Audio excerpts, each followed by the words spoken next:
Welcome to the Blaize interview. My name is Blaize, and this is... I'm Eryn. Yes, and she's the host of the Deadpan Comedy mic. So how did you get started with the Deadpan Comedy mic? I went to a British pub in my neighborhood for dinner with my husband and was like, they were doing trivia. I was like, this feels like the kind of place that would have comedy, and I was kind of shopping for venues. And asked them if they had comedy, and they were like, we used to. Nice. And I was like, cool, so like, would you want that? And they were like, sure. And then I was like, when's good? It was like, yeah, it was like, you know, you stumbled into it? Yeah, basically. So right. Were you like looking at other places beforehand, or was this like the first one that you went to and you're like, oh, hey, it happened? There was one other place that I was kind of looking at, but they already had comedy, and I was like, I don't want to step on their toes.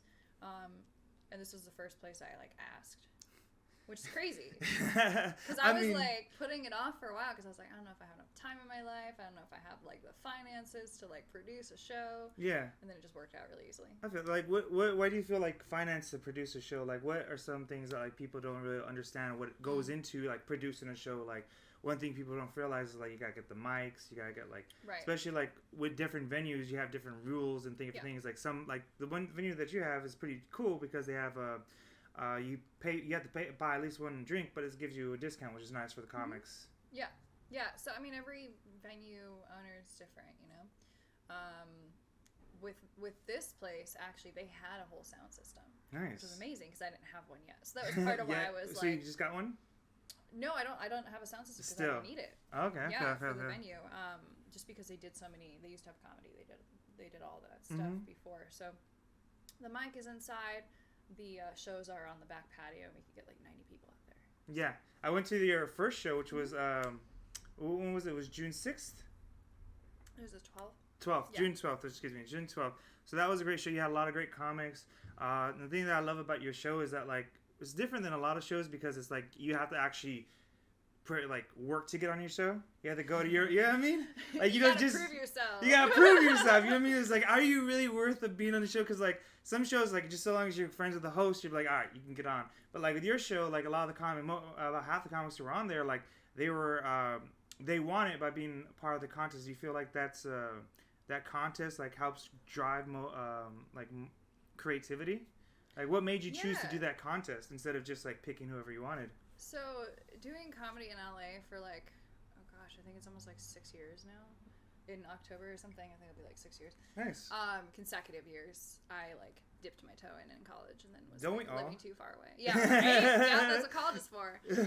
Self-experimentation. Yeah. And I loved it, but it was just too far away. So, being around it, where like you said, it's like friends of the the producer, the host. I just kind of got tired of that, and I've always really valued talent and hard work, and so I want to recognize and give opportunities to people who have those things, even if I don't know them. Yeah. So yeah, half the lineup for my shows is typically from the mics because it usually works out mathematically because one person from each mic gets everybody votes. Yes. Everybody at the mic vote. I don't want it to be like my call only too. So we all vote, and then one person from each mic, or last couple mics, people tied, and I had the space on the lineup, so I'm just putting them both on. Nice. Yeah, end up on the show, and then, there's also some spots for people I know or who I've worked with, and I know they're going to be good and follow through. Nice. So. And how do they, follow the Deadpan Comedy? Like, where can they get you? Like, where can they get tickets to the monthly show? Where would someone go for that? Yeah, so our next one's July 17th. I'm not sure when this is going to be up, but... Yeah, it's going to be up...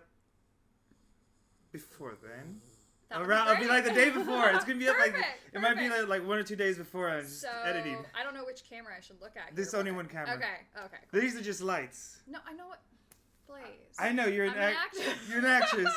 This camera's on us. This camera's just sorry. This is for us to be vain. Yes, this is actually to distract ourselves. Yeah, so when we get bored of looking at each other, we just look at here. Just like, okay. So that's why I kind of put it in that way, so it kind of looks like we're looking at the people. Okay. No, we're not looking at you. This is the cut to awkward moment. Yes, cut to awkward moment. Just like. So if you have last minute, plans you want to make for Sunday the 17th, we're going to be at the Fox and Hounds pub in Studio City, which is really fun. Venue. Great place, great space. Outside, if you're worried about COVID things, we're in a giant. It's covered too, and we've got heat lamps. So we're prepared for everything. Well, do they have fans though? Because it's getting a little hot. It is going to be summertime. But we're doing it starts at 7 p.m. Oh, it's a good time. So it's cool enough. It's kind of perfect because I was worried about that at first, and people were like, actually started getting chilly by the end of the show. So yeah, so hopefully, we're kind of feeling out the weather, but I think, basically we'll either use the heat lamps or we won't. Yeah. It's usually cooled off because it's like at the bottom of a hill, so it's usually cooled off. Yeah, because it's right there in Studio City. Yeah. So it's like, if you know anything about Studio City, it's by the Michaels. What? You see these? You see these picture frames? I do. No, I believe it. I just feel like most people in LA are like, there's a Michaels in LA. Really? Yeah. There's a whole bunch of Michaels. Oh my goch, Michaels is like a candy shop for me. Oh, I do love Michaels. The thing is, like, it reminds me of my childhood, specifically summertime, of when like my mom would get I was like really excited for a second. I thought she had like a trick where she could jump over this whole thing. No, she's not that talented. She's a jumper. She jumps about like this high, but I say that's how you know she's a real Mexican dog. She can jump this high. She could jump over a fence if she needed to. But she it reminds me of like arts and crafts. Like I went to summer camp a few times, and one of my favorite things was like they used to do like arts and crafts section. So they do. Did you ever do the lanyards? The lanyard keychains? No. But I know what you're talking about. Yeah, it's the one where you do like 4 or up to 10 or 20. The highest I ever got to was actually 5. Wow. It's actually hard. But actually, no, it takes a long time, right? It just takes a long time. It's like once you get started, after like the first 3, it's just the same thing over and over again. So it's like, honestly, for me, when I was doing it as a kid, it actually like helped me relax a little bit. Like it was a little like like a little squishy cut because you're just sitting there just dun, and then the end of it, you get to burn it. Oh, that's how they. Okay. That's like either glue it or you burn it. It's more exciting. It's more exciting to burn stuff. But like, what was your favorite arts and craft? Also, plastic, which is burning. So probably killed a few brain cells. Has like a specific type of cancer from lanyards. Let's hope not. This how no, supposedly. I did.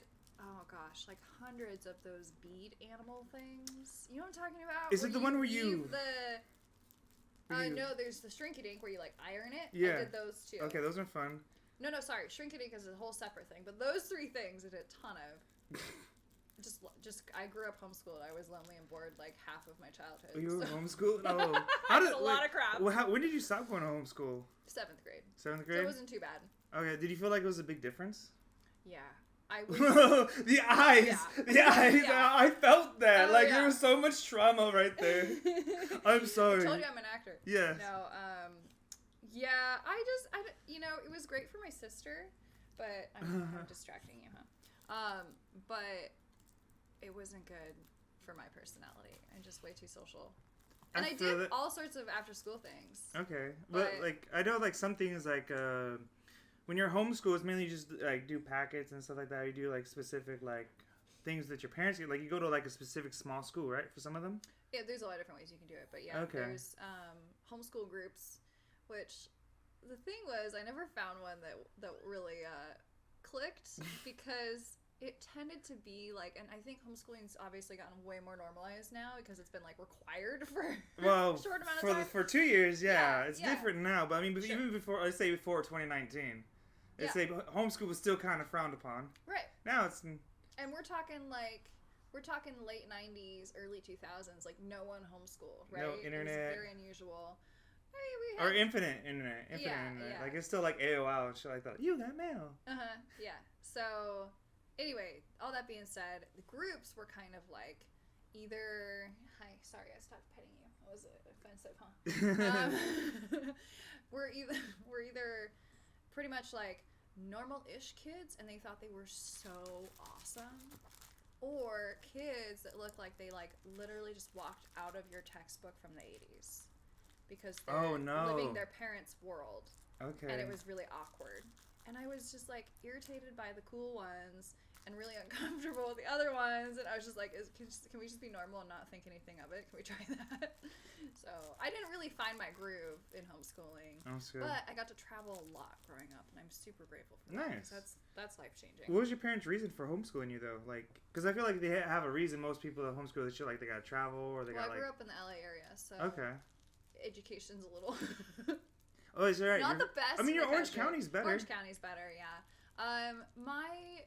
My mom was a stay-at-home mom anyway. Okay. And she was just, I think she just really wanted to do it, which kudos to her. I mean, there's a lot of perks that have come from, you know, like I got a year ahead, which is definitely not having to do with me being like academically super intelligent. It's literally just like I knew all the like loopholes to like finish high school faster. So, I feel that. You know, I mean, there are lots of pros. I don't want to like bash homeschooling because it is really great in certain, like for certain kids it's awesome. Yeah. And it's the right certain thing dynamics. to do in certain situations. Yeah. But it just was, I was so like happy once I was in school, which is funny because I was like fighting it because I thought it was going to be awful. And I just literally was involved in like everything. You know, I was in Glee Club, I was in chess club, I was cheerleading, I was doing everything. Oh, except for cheer. I tried cheer and I was like, I'll be your poster girl. I'll be your poster girl. I can't do this. Dance, sure. Cheer, no. You know what was funny is like I remember I felt like the dance girls are better than the cheerleaders at our school. Like they had better routines too. Like it just, I don't know what it was. It just, for me, it's like just as a spectator, like looking from the sidelines, I was like, I feel like our dance team's better. Like, what happened to the cheers? It's just like... Right. The culture's better, too. Is it? I don't know. Well, it just depends. I don't know. Cause I did dance outside of school. Okay. So... I mean, okay. That's cool. Yeah. I mean, but it comes with, like, the territory. Like, you're used to doing things, like, outside of school. Because, like, I was... For me, I was in school pretty much, like, as soon as I can go to school, I was in school. Because my parents were both working. So, like, I've always had nannies. I've always had... I was in preschool. As soon as I was done with school, I was in after school. So, I was always, like, that kid. Like, I was always surrounded by people. So, like, it's funny because even after I was not in the after school programs, I would still get routinely calls. Hey, you want to come hang out with us? And I was like, sure. But it's just one of those things, like, you don't think it's, like, different. Like, I would stay at school. Me and my brother would both stay at school till like 6, 7 o'clock sometimes, just waiting for our parents. Yeah. Because we technically weren't latchkey kids because our school was, we went to school outside of our district. So, and our parents didn't trust us to take the bus home. Yeah. So basically, that's why you weren't latchkey kids, because your parents didn't trust you. Yeah, pretty much. is what it comes down to. My parents didn't trust me and or my brother, especially me. But it's probably good. It's for good reasons. But like, no, I just mean that you know, you were busy with people. Instead of like being at home, which is good. But I felt like, you know, I could have gotten a lot more trouble. But luckily, like, I got into sports in like middle school and high school, so then that kept me out of a lot of trouble. What did you play? I did football, wrestling, and track. Oh, so that's like exactly what my husband did. Oh, nice. Cool. It's funny. So it's kind of an unusual combination. A little bit. The track part. With football and wrestling, don't you think? Well, it was either track or it was going to be baseball. Okay. And no hand-eye coordination. I can't throw. To this day, like I played basketball. It's like my only sport that I'm any good at. I feel that. Like, I can't throw a ball. I need big balls. I don't know what that means about your husband, but hey. I'm really good at throwing things. I'm really bad at catching things. So it's like here. If it was a knife, it would have killed you. Softball is not gonna be No. For me, it's more about like just throwing because I have no arm control. So even when I take her to the dog park, I have to be careful where I throw because I'll throw. But I don't know what happens to my fingers and my hands. I throw this way, the ball goes that way. And I'm just like, oh God, at least I didn't hit Beth again this time. Just an old lady. Is there actually an old lady that you've repeatedly hit? Because that would be amazing. Like bad. I didn't go there after the third time. Okay. I stopped going to that dog park. It was bad. 3 strikes and you're 3 strikes and I was out. Like, I was like, no, I can't go back. If I hit this woman one more time, I'm pretty sure it's going to be assault. Probably. It was twice in one time. Wow. Kind of hilarious. I felt like the ball was aiming her. I think they put a homing tracker in her, like in the back of her skull or something. Like it just I went this way, she was walking that way. I don't know what happened to the ball. Pole. Just like it turned like Beckham. I bend it like Beckham. Zoom. Did it hit the woman? Just wow. I just walked. We're going now. We're going now. But the thing is, it's hard for me to take her to the dog park actually because she's jealous. So she won't let other dogs come near me. So instead of like playing with other dogs, as soon as another dog comes, she'll push him out the way. Really? She would push him out the way. That's so funny. It's funny and sad. Like, I'm like, go play. Go play. Yeah. Go play. And she's just like, no, I'm good. She's like, ew, no, these dogs are below me. These dogs are very much just like, but she's a jealous type. So she'll keep other dogs. Like, it was funny. I was walking her around the block yesterday. It was like in the afternoon around 6, 7. This family was coming home. This little girl. She was like, oh, can I pet her? I was like, sure, go ahead. She's like, oh, as I'm walking, she gets behind me. She's like, who are you? what do you want? And the mom's like, oh, she might not be, maybe she's not watching a pet here. And it's like, you could try, I don't care. So she just like comes up, it's like, let me pet you. She's like, no, get away. She just kept pushing the girl. I was like, no. That's so funny. No. And it was like a little like, she at the oldest 8. She was a little kid. Yeah. So I felt a little bad for the girl. She was small enough to be threatening. No, she's just small enough to like be the same size as like a big dog. I don't know what just happened here though. Did you see that? Now I'm getting jealous. I gotta push you out. Well, you'll have to meet my cats at some point. We'll see if they do the same thing. Dad, I used to have a cat, but then it's funny about the cat because when we got the cat, we named it Danny after one of our favorite movies. You ever seen the movie Cats Don't Dance? No. So it's this movie. This is Warner Brother movies, pretty much about racism in Hollywood, and about like cats and humans. So humans get the big roles, and animals they get the minor bits. And it's a great movie about like them coming together, and there's a great musical ending. But is it musical ending called The Cats the Musical? No. Sorry. Unfortunately not. But there's more than just a cat. But there's an orange cat in it, and it's his name's Danny. And we decided when we got a cat, we wanted to name him Danny because he was orange. Mm-hmm. So we named him Danny, and I called my mom, and I said, "Oh, Mom, we got a cat." And she's like, "Oh, that's cute. What'd you name it?" And I said, "Danny." And there's a pause for like a good 2nd, and she says, "So you named him after my ex-husband?" Ooh, I was like, I forgot about him. You're like, he doesn't star in a movie, Mom. Yeah, but he was funny enough. He reminds me of Jeff Goldblum. Bloom. Oh. He looks like he's like the hair, like he had this black hair, like the curls, like the little shade, like the 5 o'clock shadow and all that. It was just, man, but like, it was just funny. It was like I didn't expect my mother to say that, and it was even worse. Is her name's Lucy, and my ex-girlfriend at the time, her dad's ex-wife was also named Lucy. So I was like, this is funny, but we actually named her after Lucille Ball. Okay. Oops. Well, that's good. Lucille Ball's classic. Yes. Classy lady. Yes.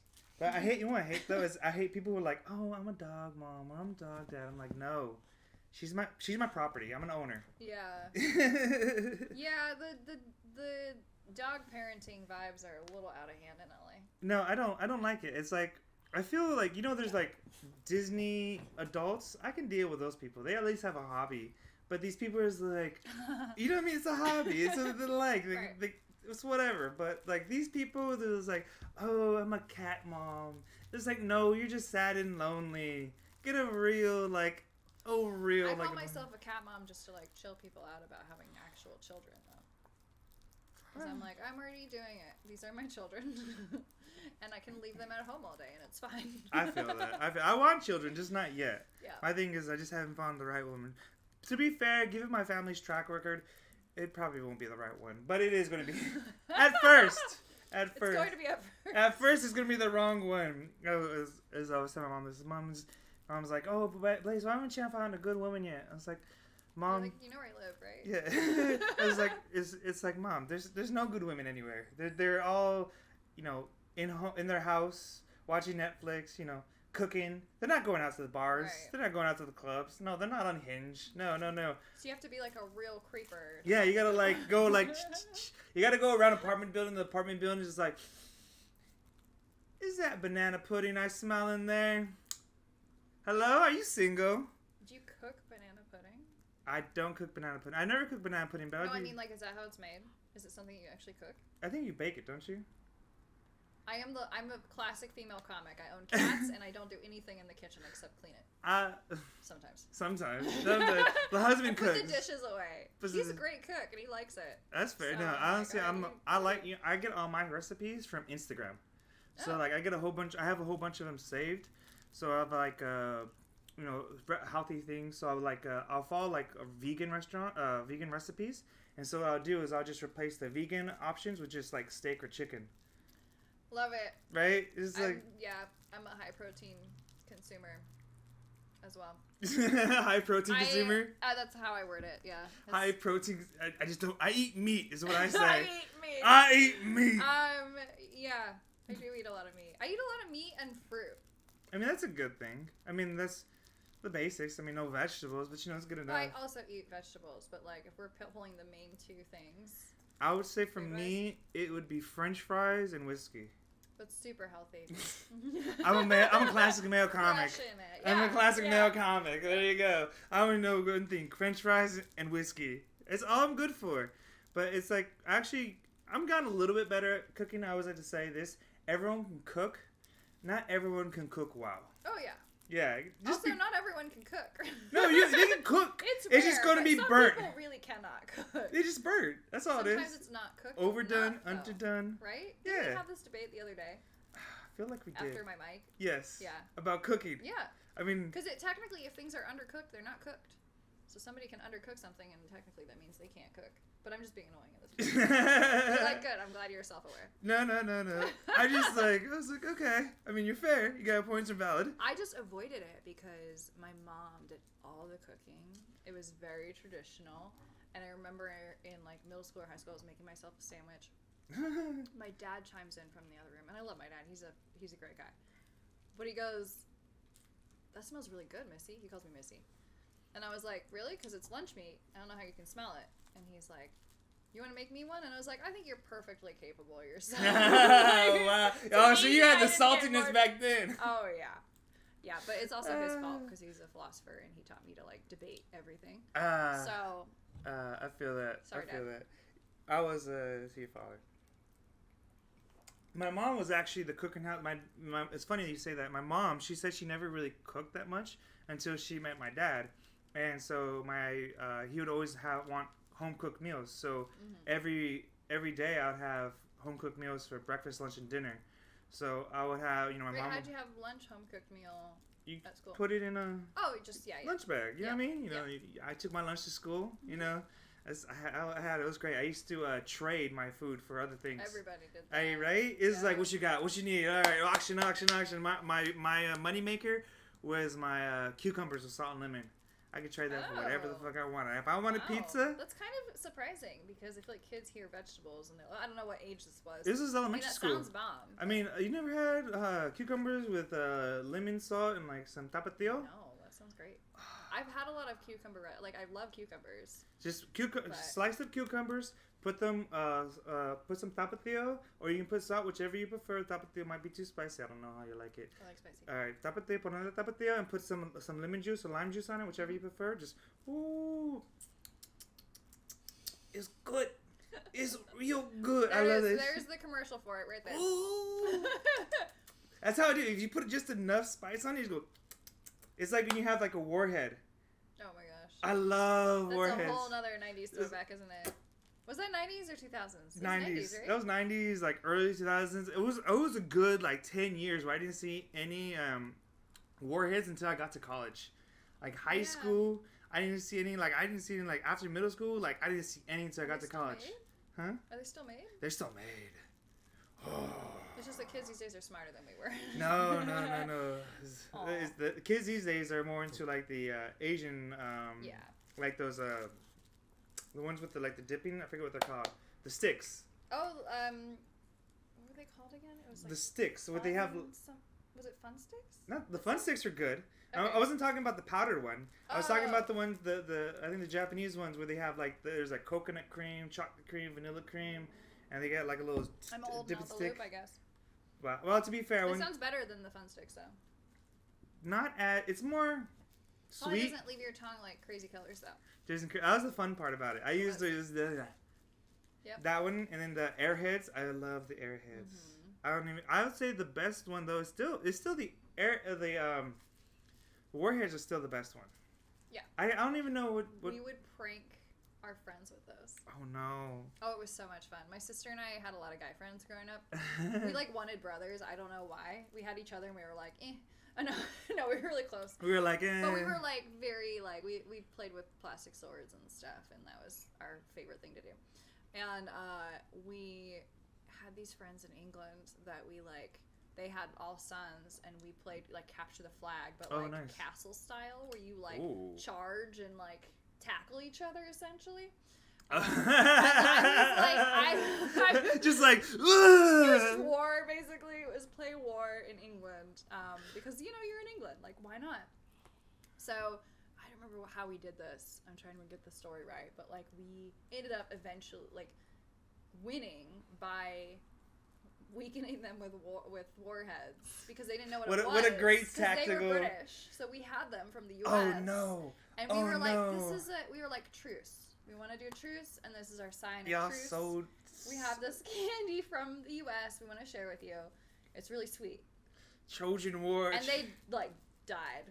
They couldn't handle it, and then we took over their fort. Oh, no. These people ain't never had anything spicy in their life. These people ain't got nothing. It was England, Blaize. They had no spice. This was before England gave up on their own food, which they have now. So you can actually get like really amazing Indian food. You can get good Italian food. Yeah, I've heard that. When I went, so my earliest memories are in the UK. Okay. Which probably explains the dry comedy. And now it's kind of funny to me that we're at a British pub for the show. Which is great. Fits it perfectly. Yeah, it really does.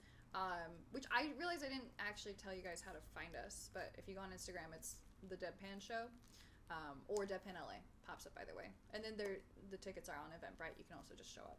Anyway, I'm very ADD, so that was all good. Pretty typical. But yeah, they could not handle those warheads, man. That was really fun for us. I dated this one girl, and so you ever had beer salts? No? Mm-mm. So beer salt pretty much is they come in these little they're just you put salt in your beer, right? You ever heard of that? Okay, so I don't personally, but yes. Yeah, you've heard of putting beer in your salt, and so yeah, beer in your salt. So they make these special type of beer salts. So this one was like lemon lime flavored, and so it comes in this little like beer shaped little thing. And you've had Lucas before, right? A little candy Lucas. You shake it. Yeah. So me and my friend, we're both alcoholics, self-proclaimed. And we love to just like down beer salts, like they're Lucas. So we'll just like down them on our throat, just put them in your throat. Just.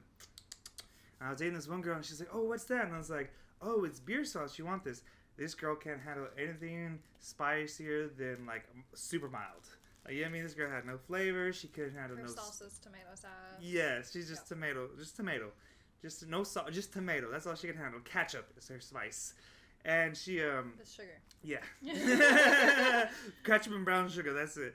But she put it on here. Like the exact picture, the exact face of Warhead is oh man. This woman Did you get a picture? I wish I had. It happened so fast. Yeah. It's like it was like I thought I'd killed her for a second. Coming out of the ears? I remember steam coming out of the ears. It was steam, her head, her eyes literally bulged. She was like, ugh. I thought I had killed this woman. I would have been like death by beer salt. Yeah. It would have been horrible. Like, what would be a worse way to go than by beer salt? I can think of a lot of worse ways to go than by beer salt. Really? But it would be sad because it would be like, really? Really? You know what I mean? I feel like it's a sadder way to go. Yeah. I mean, it's like a more pathetic way to go. I mean, the only thing that'd be worse if like you never had a banana in your life and you were like first time you ever had a banana, you found out you're allergic and you died. Yeah. I mean. That'd be very disappointing. How about choking on life? Da-da. Da-da. Da-da. There you go. But yeah, so how did you get into acting then? So you in college you were an actress, or was it more just? I started doing musical theater when I was like 7. Okay. And it was all downhill from there. So it was like School Musicals. Yeah. I played Juliet. No, I was like always in the ensemble. Like I never. It was. For one thing, youth theater is highly political, which is ridiculous because it's youth theater. Guys. All youth sports activities are all politics. Trust me. Oh, yeah. Baseball, basketball, football. So my goal, I just did all of it so that I wasn't ever anywhere long enough to like get stuck in the drama. I like to keep the drama on the screen. You're like, oh, did you hear about Cindy and Becca? It was like, do tell. Like, I have to go to basketball, sorry. Like, that's kind of how it was. Yeah.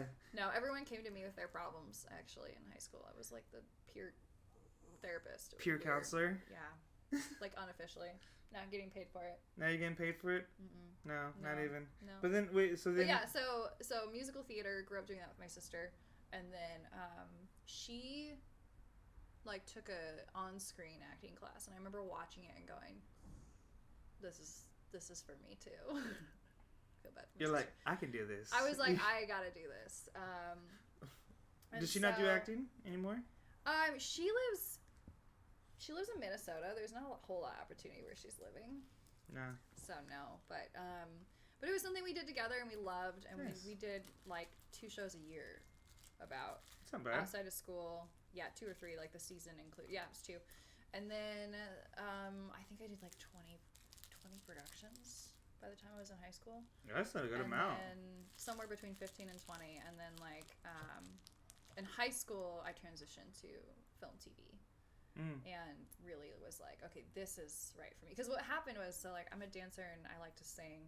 I don't like to claim to be a singer. Cause people are like, I'm so afraid of telling jokes. Like, there's nothing more terrifying to me than telling jokes at a mic. And I was like, there's nothing more that's my feeling about singing in front of people. Really? I've done it a lot, actually. But I just... Takes a lot. I don't know. It's like with comedy, you can, like, whatever happens, you can use. But with singing, it's like...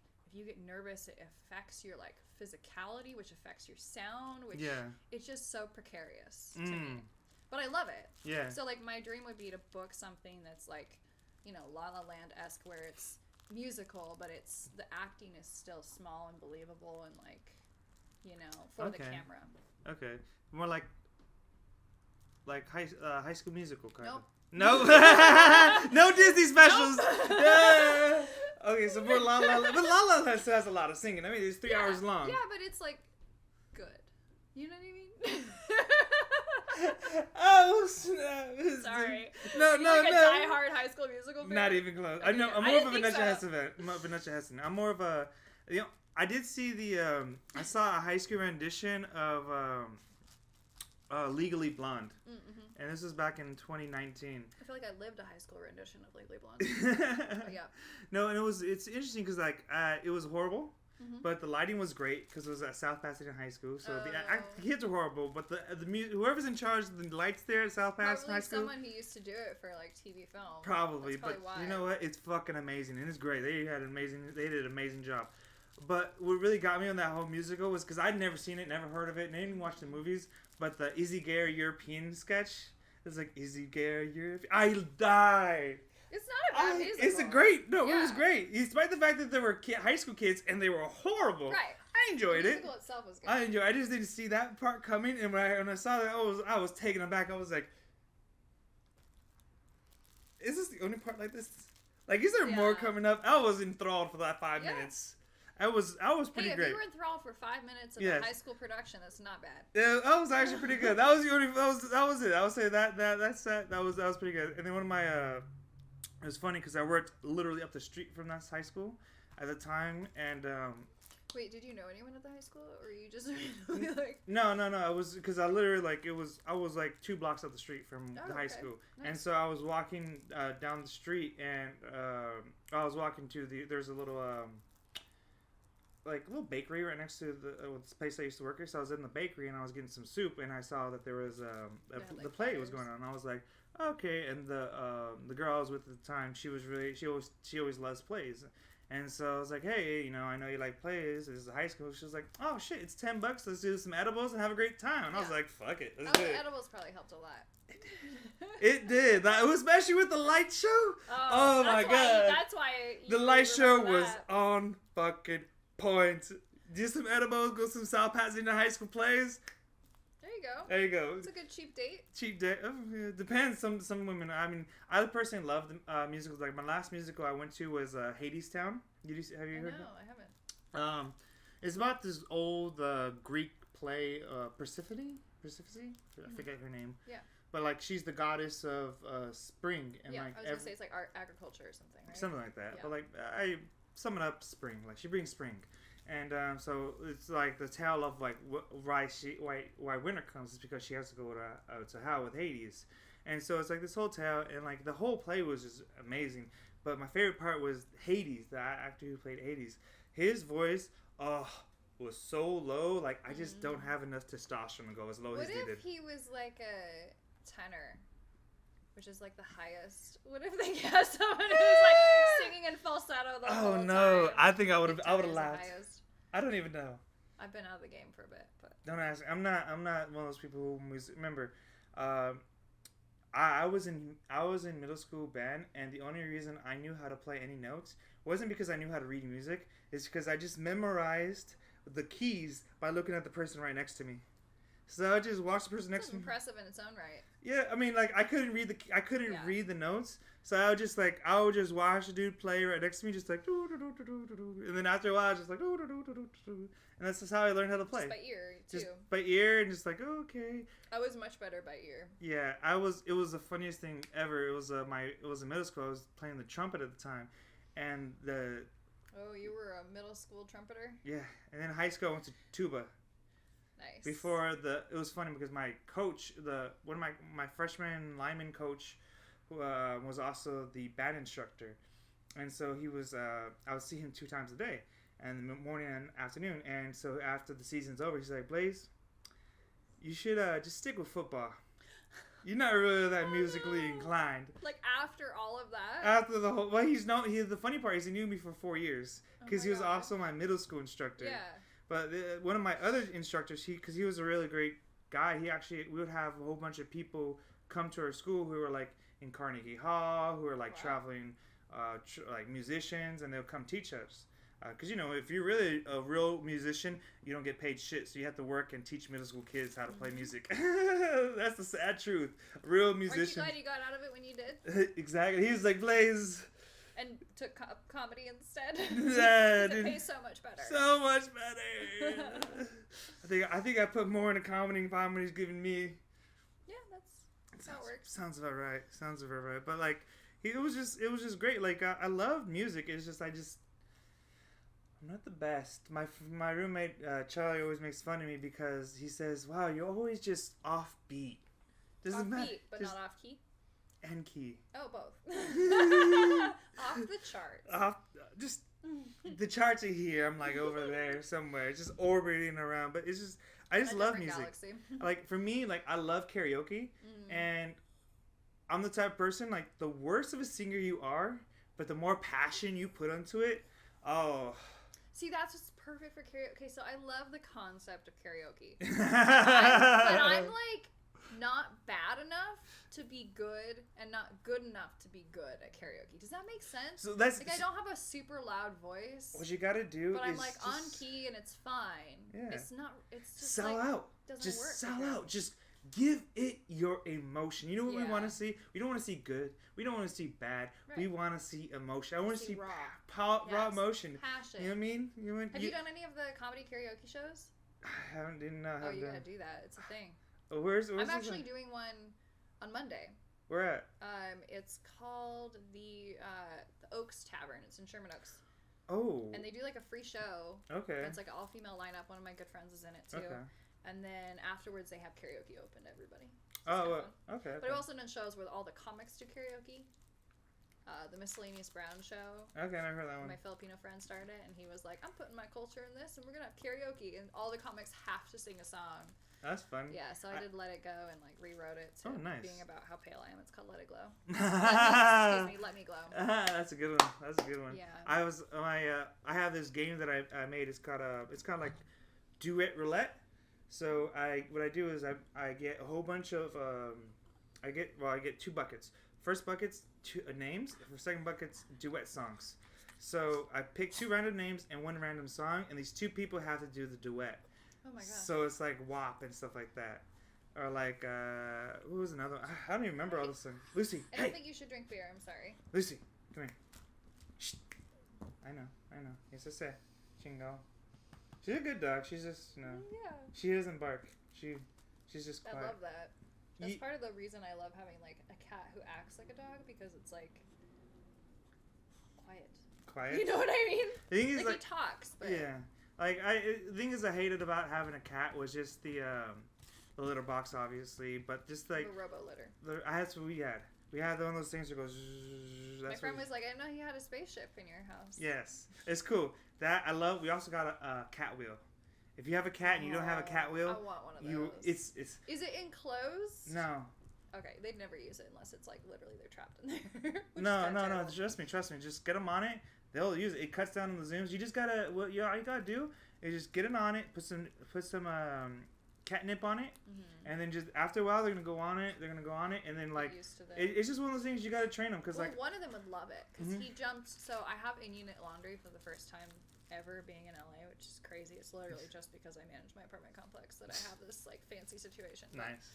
My cat jumped in the washer instantly, and it started going like this, you know, like the drum, and he was like he totally loved it. Yeah. Unfortunately, the cat who needs the exercise, she like can't handle movement at all, including like her own, which is why she needs the exercise. She can't handle. But she's obsessed with catnip. Like she's a hardcore cat druggie. So you just that's all you gotta do. Just get a bag of catnip and just like hold it above it, and then she's gonna like try and get it and get it and get it. Trust me. Like I used to have huskies before I had Lucy. Oh really? And so I taught them how to run on the treadmill. So I would have to take these dogs for an hour run, and then I have to come back and put them on the treadmill for an hour each, because otherwise it'd still be, because those dogs go, they run. So you just have to, with them, it took me like 6 months to get them to do it on like, you know, without me having to be there. Because like I would put it on like 5 miles an hour. And I just Do they like set it with their little paws? I wish. They're like higher resistance. My mom hated it though, because I taught the dogs how to poop while walking, so they didn't. Why? So that way. So you didn't have to stop? Yeah. So you just left a trail of dog shit. Yes. Just okay. In the middle of the road at least, so the cars run over it. That's good.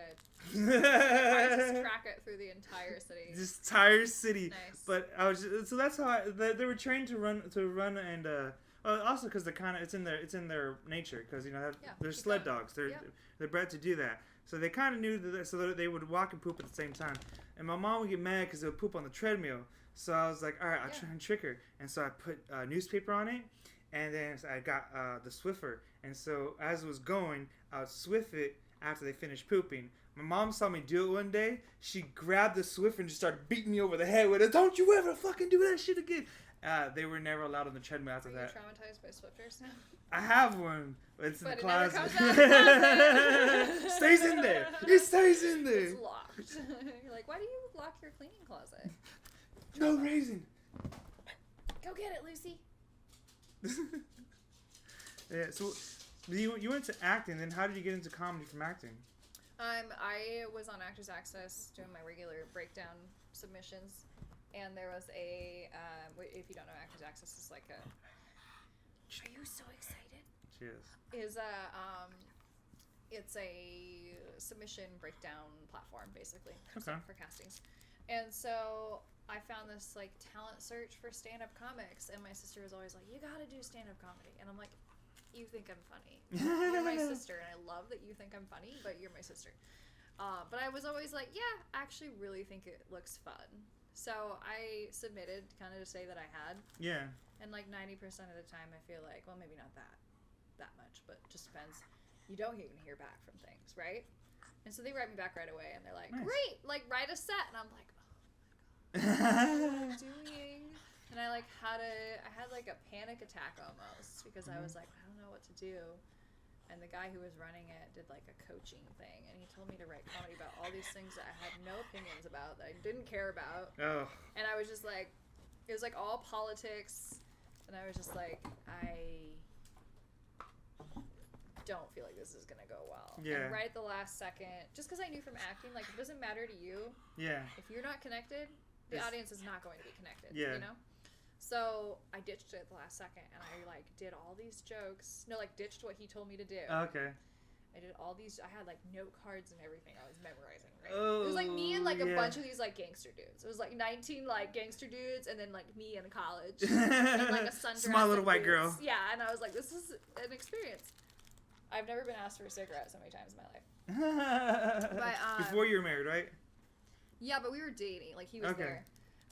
So.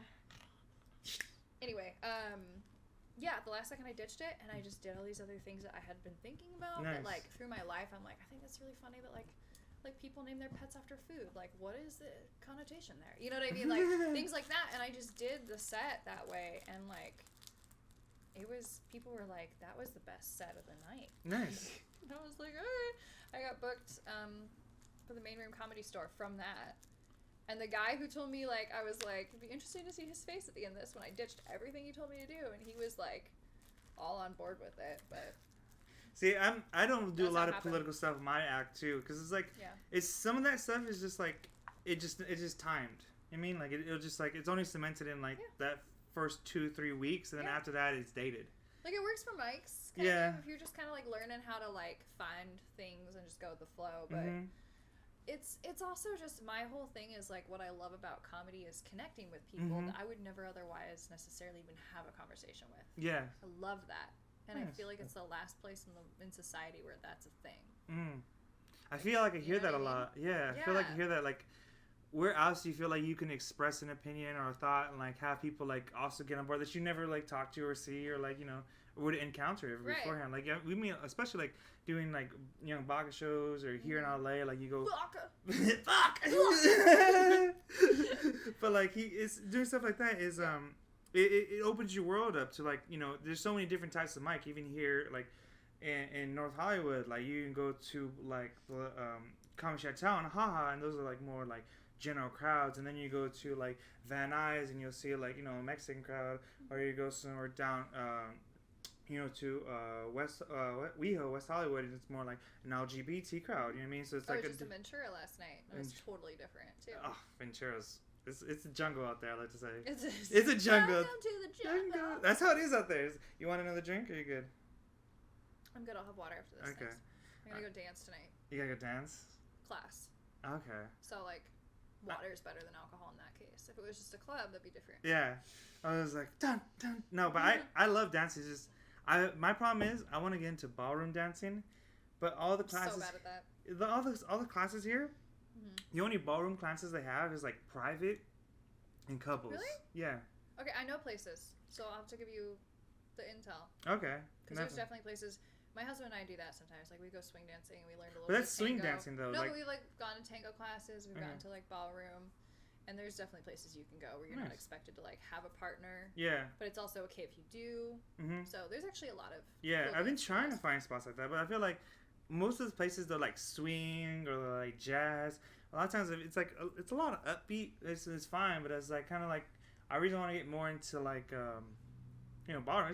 It's just more like calmer. I mean, because it's more like just like you're trying to like it's like a page you're trying to set. It's just like when you really see like ballroom dancing and you like look above and you just see like the perfect just people going in and out and everything. It's like when you see square dancing. Jane Austen. Yeah.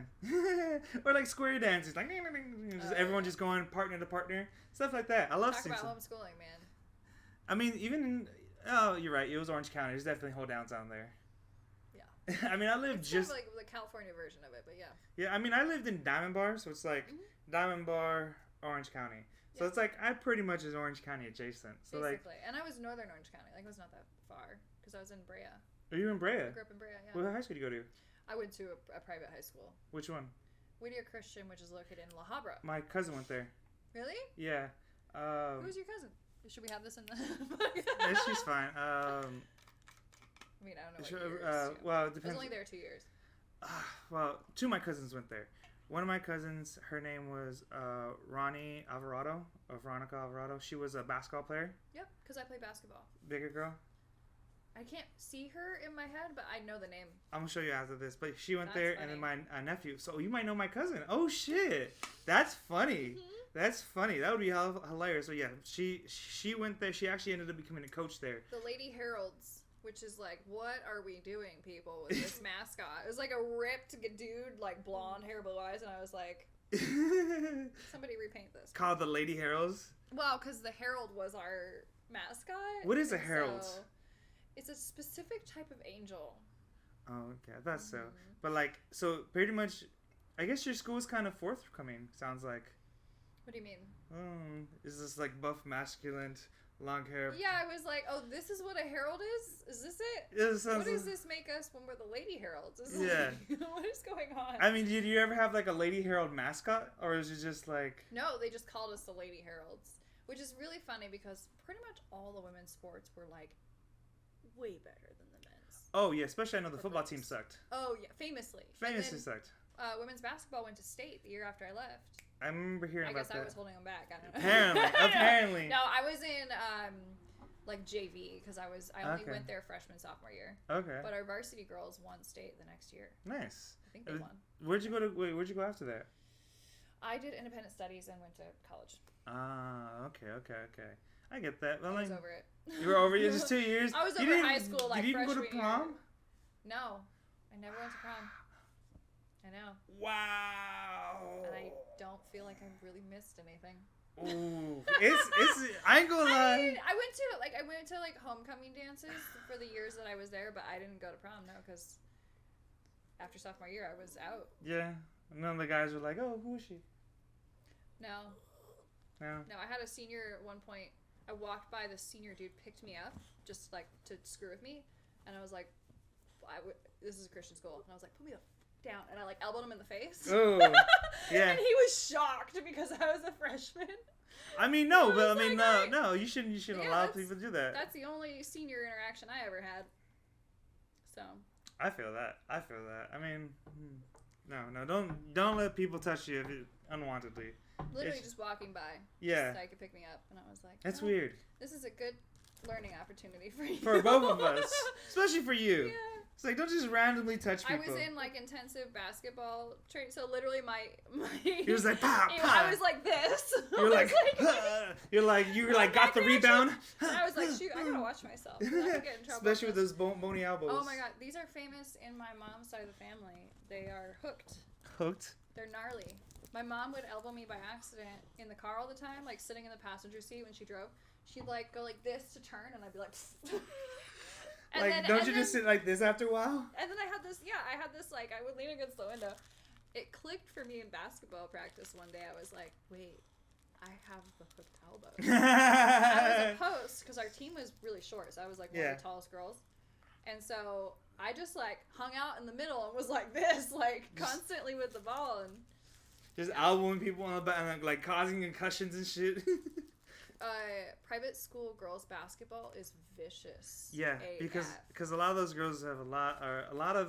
There's a lot of anger. There's a lot to work. There's a lot. They're very angry. There was this Catholic school we played, and they shoved our point guards, literally slammed them into the brick wall of the gymnasium. Ooh. Like people could have died easily. Yeah.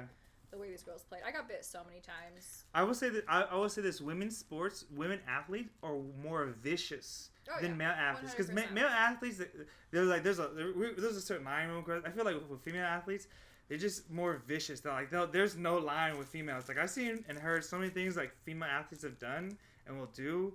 I mean, one of my favorite instances is like in the mid 2000s was like I think it was like a BYU in Washington State women's soccer or something like those colleges. One girl is just catching on film. She was like elbowing girls. At one point, she literally jerks the hair of one of the girls, and she pulls you, and just like the other girl just. That's why you're not allowed to wear bobby pins. Oh, I can see that. Pieces of metal on the court. That's like giving. That's shanks. People are gonna shanks. Yeah, exactly. That's like giving inmates like knives. It's like giving inmates like pencils. Yeah. It's bad. No, I feel that because like women athletes just I always feel like they're just more like they're vicious but like aggressive. Kind of like female comics. Not always, but I think there's this, and I'm really glad to see this starting to like ease off. But when I started comedy, I feel like all the female comics felt this need to be more bro-y and more raunchy than the dudes. I can see that. To prove themselves. And I was like, you guys are not helping us normalize female comedians because like we should be able to just be ourselves and it still be like funny. Yeah.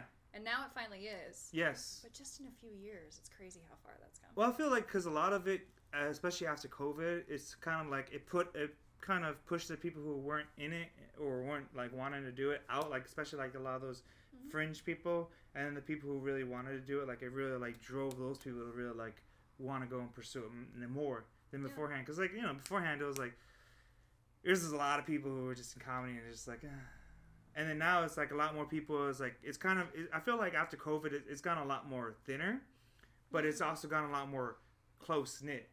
Because a lot of people, you see them at the the smaller comedy shows. You see them at like the outdoor mics during COVID. You see them at like Baka show.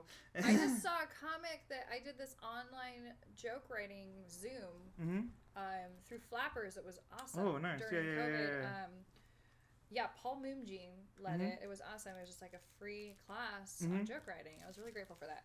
And one of the comics who was regularly on that was in New York, and I just saw her on at Third Wheel. And I was like, wait, I know her from Zoom. Yes. You know what I mean? Like 3 years later. It's crazy. But that's the beauty of it, right? Because it's like, because I'm starting to go out and like I've done a few shows and like I've done a few shows in New Orleans when I was out there. I'm going out to New York in September, and I'm going out there, and I'm just going to do shows like every night, just do one show, even if I don't. Apparently, they actually pay a lot better there. Oh yeah, no. Once if again, you're a regular though. What's the thing? Remember, it doesn't matter where you are or what you do. It's about like if you're a regular there, because if you're just like some Joe Schmo, who the fuck are you? Like, you can go anywhere, but like you gotta. Unless you go there with a rapport, you know somebody, you're like, hey, can you book me out here? Then maybe you can do that, but like. Way down here still. Sure. Maybe when I'm up there. Maybe in like 10, 15 years. But right now I'm just, you just got to work the open mic and just like cultivate that people and like know people, learn people, and like get to know people now before, they get big, and like you just cultivate like this community that we've done now, especially like I feel like a lot of the female artists, they're not only just better, but I feel like they're like more comfortable being themselves instead of feeling like they have to like fit this persona and like be this type of person. And like I feel like a lot of even the male comics are starting like not just respect female comics, because that's one thing that I always felt like a lot of male comics don't respect female comics, which I think was just stupid. I think in LA you're gonna get canceled if you don't. It's better. It's better now, but I remember like even before like especially before Me Too and all that stuff happening, like it was kind of this thing like guys would always it was bad. A few years ago. Even like before COVID. After COVID, it's kind of like we're done with this shit. Like, can't do something better. Like you just a female comic. And it was funny because when I knew this female comic, and she was like, she always introduced as my favorite female comic, and then she was like, I'm just a comic. Thank you very much. Yeah. Like, you don't go over here and it's like, James, here's one of my favorite male comics. Like, no, it's just like, here's one of my favorite comics. Here's my, Joe Schmo, Jane. I love that she called that out, because I think in general we're so eager right now to like put people in boxes, and we think that we're making things more recognized, but in a way I think we're kind of just putting people in another box. Yeah. Like, there's more boxes now. Yeah. You know what I mean? It's like, great, there's more boxes now. We're recognizing that people are different, but like we're still putting them in boxes. Can we stop with that? But I mean, there's also like more female producers. Yeah. Like Carol, she's doing a lot of great shows. My favorite auntie, she's having one in Riverside in like 2 weeks or so. So I mean, there's a lot more like promoters. Bobby at Tao Comedy, she's great.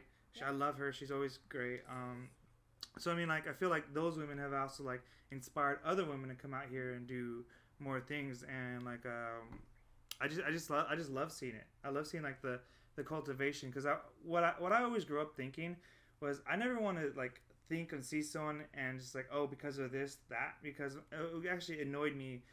One time I was with my mother and we were driving, and she's like, oh, look, there's a female truck driver, isn't that cool? And I was like, okay, why is that important? It's like, oh, because you never really see it. And I was like, it's just a job. Like, the person shouldn't matter. Like, I think of it like, who was the first Latino governor in California? Who was the 25th Mexican governor of California? And it's things like that. Like, it shouldn't matter, the labels. Like, now it's like, oh, they're the first this, and that to do this. Right. I'm like, there's a sense in which sometimes celebrating where the demographic they're from can actually really lose the person in it. Yeah. Is that what you're talking about? Yeah. It's kind of like, you're trying to label them so much that what about the person? Like, who are they? What are, like they're the only accomplishments they have was the position. And then everything they do before and after that is insequential. Like, it doesn't matter. And I want to just be like, no, the substance of the person should matter more than that, like, just female comics.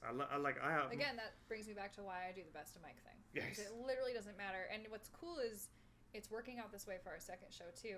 So far the lineup is literally 50-50 male-female. Nice. And the last show was too.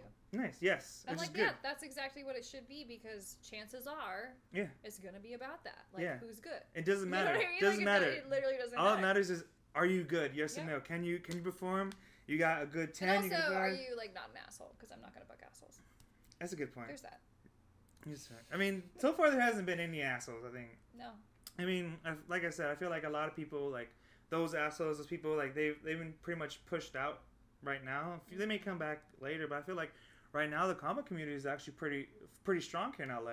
But especially, like, I feel a lot of us network a lot more, a lot of us talk, whereas, like, beforehand, a lot of us, like, we just go to shows and just, like, sit there with our arms folded. I feel like now... that's true. It's much more engaged now. Yeah, that's what I feel. I feel like we're more of There's a actually community. Yeah. Which is really fun. I mean, like, I'm huge on community, like, in every area of my life. Like, I just freaking love people. Mm-hmm. But that's one of the things that I was like, I really hope there's, like, a community vibe to my mic. And there totally is. And you've been a huge part of that. So yes, thank you. But yeah, the people that come regularly like you, mm-hmm. like, that's really, and then, like, voting for other comics. Like, it kind of teaches you to, like, look outside of your own stuff. Yeah. And, like, listen to what people are doing, mm-hmm. you know, because that was a thing before. I remember more people just being, like, in their journals, you know what I mean, like, throughout the entire mic, and it was just painful. It's just annoying. I had a 1 mic max per week cap before COVID. Because I was just like, this is so, like, I was doing shows. Yeah. And I was just like, I feel like 1 mic a week is really, like, all I need right now mm-hmm. for where I'm at to, like, for myself. Mm-hmm. And I was just, like, depressed if I went to more than that.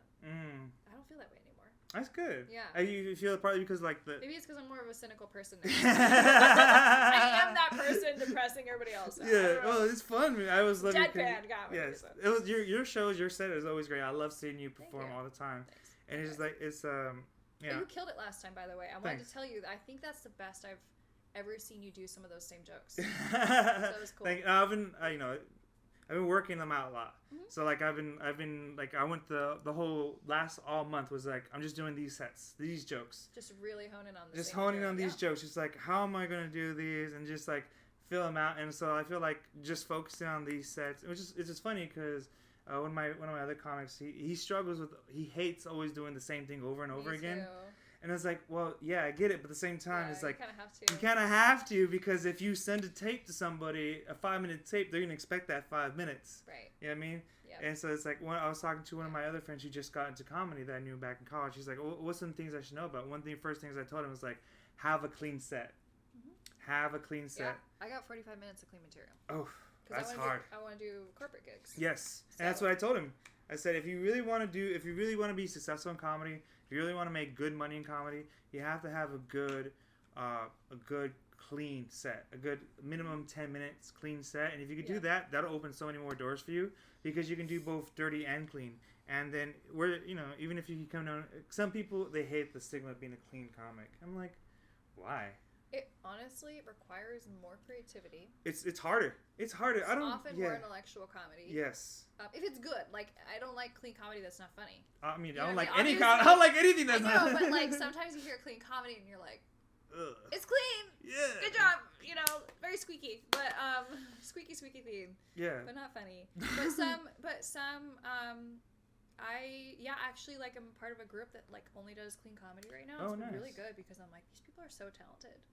Yes. Because they're smart. Because they have not depending on shock value. Yes.